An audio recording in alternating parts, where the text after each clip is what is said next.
मूर्तिजापुरातील नीट पुनर्परीक्षेत पालकांची गैरसोय, मूलभूत सुविधांचा अभाव।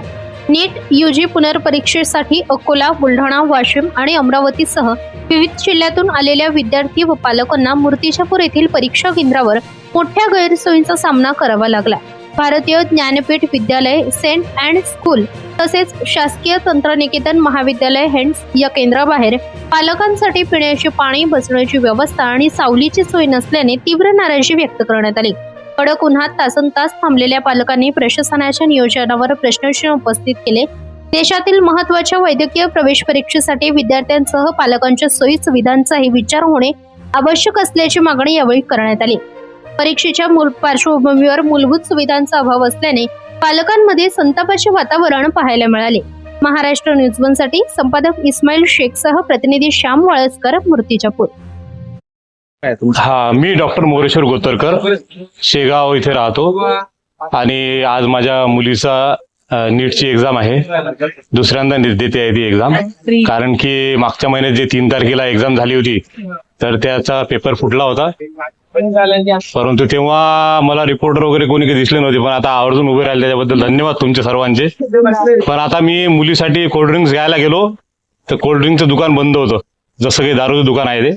त्याला सांगितलं की पोलीसवाल्यांनी बंद केलं म्हणे, त्याला पाणी विकून देऊ राहिलं। आता पॅरेंट्स लोक इथं आलेले आहेत, बाहेर गावून दुरून 200 किलोमीटरहून लोक आलेले आहेत, तर कमीत कमी त्यांना पाण्याची बॉटल किंवा कोल्ड्रिंक्स वगैरे, आता ऊन तापते आहे, 45 डिग्री सेल्सिअस सध्या ऊन आहे, आपण विदर्भामध्ये राहतो, तर कमीत कमी ते पाण्याच्या दुकानवाल्याला तरी ओपन करणे, त्याला जे आतापर्यंत नुकसान झालेलं आहे, समजा 3 तारखेला पेपर फुटला त्याच्यामुळे बऱ्याचशा मुलांनी आत्महत्या केलेल्या आहेत, तर असं या वेळेस तरी व्हायला नको आणि मुलांचं शैक्षणिक नुकसान व्हायला नको अशी आपल्या केंद्र सरकार तसेच महाराष्ट्र सरकारला आवर्जून विनंती आहे।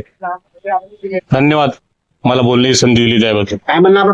परीक्षा झाली त्यावेळेस अकोल्याले शिवाजी कॉलेजजवळ पाण्याची व्यवस्था, केळ्याची व्यवस्था, राहण्याची व्यवस्था पूर्ण व्यवस्था केली त्यानं आमची।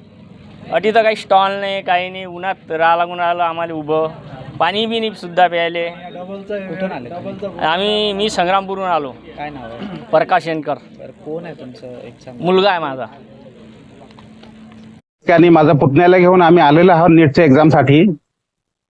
भारतीय ज्ञानपीठ मूर्तिजापूर त्याचं सेंटरचं नाव आहे, परंतु या ठिकाणी विद्यार्थ्यांना बाहेर बसण्यासाठी आणि त्यांच्या पॅरेंट्सला बाहेर बसण्यासाठी कुठल्याही प्रकारची व्यवस्था करण्यात आलेली नाही। तसेच या ठिकाणी पिण्याच्या पाण्याची देखील बाहेर व्यवस्था नाही।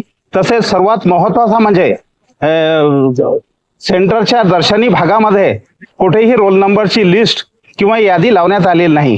त्यामुळे विद्यार्थ्याला 11 वाजता आत गेल्यानंतर त्याचा रोल नंबर त्या ठिकाणी आहे किंवा नाही हे आताच माहीत पडणार आहे, परंतु त्यावेळेस त्याच्या सोबत जे पॅरेंट्स आलेले आहे ते चिंतेत आहे। अशा परिस्थितीमध्ये हे जी गैरसुविधा आहे हे दूर व्हायला पाहिजे आणि ज्याप्रमाणे पूर्ण महाराष्ट्रामध्ये बाहेर गेटवर दर्शनी भागामध्ये यादी आणि लिस्ट लावण्यात आलेली आहे रोल नंबरची, त्याप्रमाणे इथे पण लिस्ट लागली पाहिजे अशी आमची विनंती आहे प्रशासनाला।